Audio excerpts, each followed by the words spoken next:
Bawal po ng Diyos yan.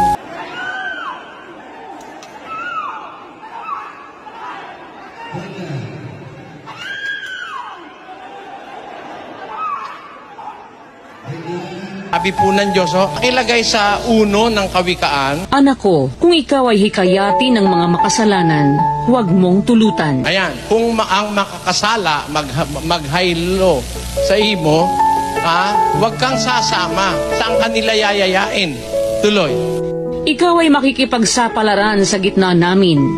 Magkakaroon tayong lahat ng isang supot. Paano yun sa Bisaya? Itugyan mo sa tunga namon ang imo kapalaran.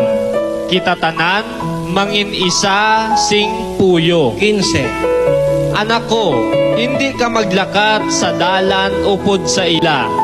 Punggi ang imo mga tiil, gikan sa ilabanas. Ayun, anak ko, huwag kang sasama sa kanila. Pag nagyayaya sila ng sugal, magkakaroon tayo ng isang supot sa isang kapalar. Sugal yun eh. Huwag kang sasama sa kanila, sabi ng Diyos. Kaya bawal po sa Kristiyano ang sugal.